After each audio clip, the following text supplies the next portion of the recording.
Rodrigo, é o seguinte, eu faço uma pergunta para todos os mentores que chegam aqui na estação de Sete Lagoas, e você vai ser o quarto mentor que eu vou fazer essa pergunta, e a gente está observando que essa pergunta, a resposta nunca é a mesma. Então, nós gostaríamos de ouvir a sua resposta. O que é o caminho da graça para você?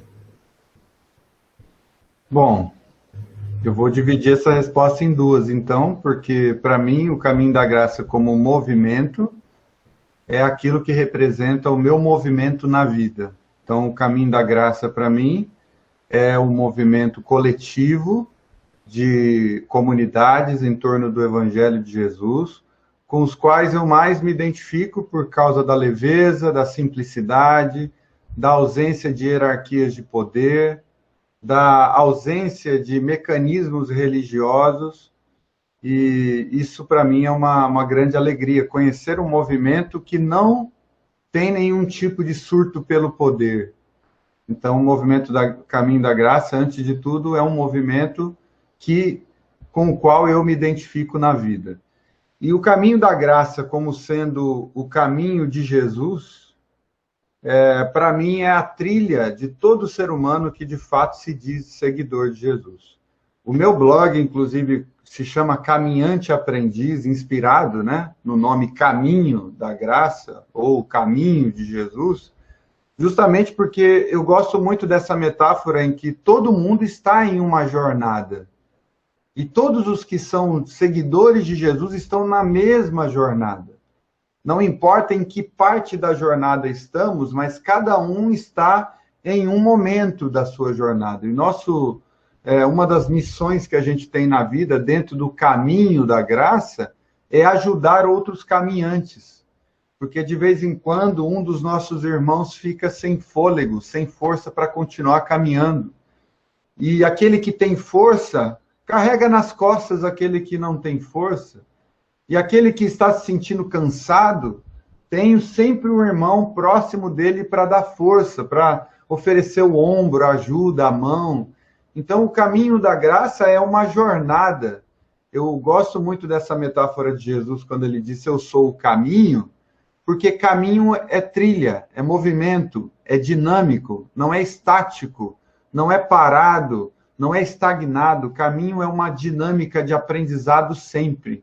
Na medida em que eu caminho, eu experimento o sol, a chuva, a tempestade, eu olho a beleza das flores, eu lido com as feras do campo. O caminho é perigoso, ao mesmo tempo que ele é belo, ao mesmo tempo que a gente aprende. Então, para mim, o caminho da graça ele tem essa duplicidade de significados. Primeiro, como movimento, é aquilo com o qual eu me identifico.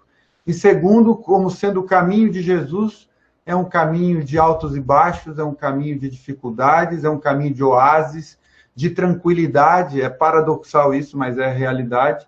E, principalmente, o caminho da graça é um lugar de irmãos, onde ninguém está sozinho, onde ninguém larga a mão de ninguém, todo mundo caminha junto, todo mundo vai na mesma direção, embora uns estejam um pouco mais à frente, outros atrás, a gente não está preocupado em estar na frente ou estar atrás, a gente não está preocupado em ter vencedores, em ter gente que está mais madura ou menos madura, a gente nem está pensando nisso, a gente só está pensando em servir uns aos outros na caminhada de Jesus, sem perguntar absolutamente nada. Se merece, se não merece, se é de tal religião, se não é, se é do caminho de Jesus, nós estamos juntos na mesma caminhada. Isso, para mim, é fascinante. Muito bom, viu? Mais uma resposta diferente, viu? Muito legal. Alguém gostaria de comentar sobre a resposta dele? Alguém gostaria de acrescentar? Comentar não, mas vou acrescentar, mas acrescentar uma pessoa. Rodrigo, quero apresentar a minha mãe para vocês. Vem cá, mãe. Olha só! Ah, que legal! Como que ela se chama? Miguelina. Miguelina? Isso. Olá, Miguelina, tudo bem? Tudo bem, irmã? Seja bem-vinda. Eu... Coisa boa te conhecer. Que bom, que bom. Muito legal, muito legal. Bem-vinda aí, viu? Chegou agora aqui, estava no cantinho aqui, escondidinha. Tá muito legal. Só o braço dela aqui, ó. Ô, Rodrigo, Oi, achei querido. muito interessante sua resposta, sabe? Eu tenho feito essa pergunta porque muitas pessoas, até pessoas que já estão na estação, ficam meio assim, quando me perguntarem se estou reunindo, se estou congregando, eu falo o quê? Né? E eu sempre falo com as pessoas que me façam essa pergunta, fale para as pessoas que você está andando no caminho de Jesus. Uhum. Ah, mas aí as pessoas falam assim, ah, mas tem que congregar, tem que estar num templo. E eu falo, ô minha irmã, responde que você está bem, que você está crescendo no Evangelho, que você está cada vez mais amando o próximo, que você está cada vez mais lutando e perseverando para se parecer cada vez mais com Jesus, com o Evangelho. Uhum. E eu tenho recebido essa pergunta, e eu falei, vou fazer essa pergunta para todos os mentores que vierem aqui, para que a gente possa cada vez mais criar essa consciência que o importante era andar nesse caminho, que é um caminho em movimento, Uhum. que é um caminho que eu vou crescendo, como você mesmo falou, tem irmãos que às vezes já estão com a consciência mais avançada, outros estão com a consciência menos avançada, mas todos estão nessa jornada que é o mais importante. Sim. Que o intuito do grupo é um ajudar ao outro. Semana passada nós tivemos aqui o Alexandre, que é lá de Niterói, ele falou uma coisa que eu sempre falo, e ele nos relembrou, é que no Evangelho eu tenho que considerar o meu irmão maior do que eu, e esse irmão tem que me considerar maior do que ele, que essa é a engrenagem perfeita do Evangelho. Uhum. Que num caminho da graça todos somos iguais, e isso é só no Evangelho que existe. Achei interessante quando você falou aí que não tem hierarquia de poder, não tem projeto de poder, e não tem mesmo. Porque quando você considera o seu irmão maior do que você, e ele considera você maior do que ele, acontece a engrenagem do amor. Uhum. Que essa engrenagem é perfeita. Que se todos vão considerando o outro maior do que você, essa engrenagem vai girando, e isso é maravilhoso. Isso que faz com que o Evangelho seja verdade. Né? Uhum. E isso eu acho que é uma das coisas mais fascinantes do Evangelho, que é independente da posição social, independente de qualquer coisa, nós somos iguais, estamos no mesmo caminho, que é o mais interessante, que quando eu não estou bem, o Rodrigo me ajuda. Quando o Rodrigo não está bem, o Abel ajuda ele.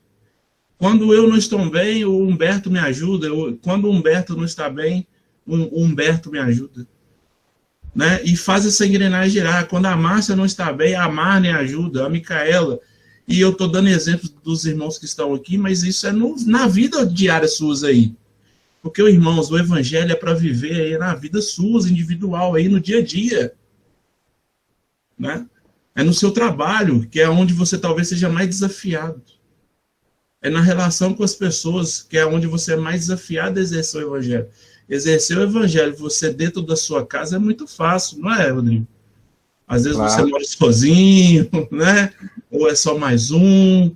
Eu diria mais, eu diria que é fácil viver o Evangelho com quem te ama, porque até mesmo aqui, dentro da reunião, eu acredito que há uma tendência enorme entre as pessoas em se gostarem umas das outras. Porque, por exemplo, se você for pensar, toda e qualquer reunião em torno do Evangelho, ela é feita de pessoas que, no mínimo, têm mais ou menos o mesmo objetivo. E, tendo mais ou menos o mesmo objetivo, se mostram agradáveis, se mostram convenientes, se mostram amáveis umas com as outras. Eu acho que dificilmente aqui vai sair uma briga aqui na reunião de hoje, eu acho. Dificilmente alguém vai tocar na ferida do outro para magoá-lo aqui.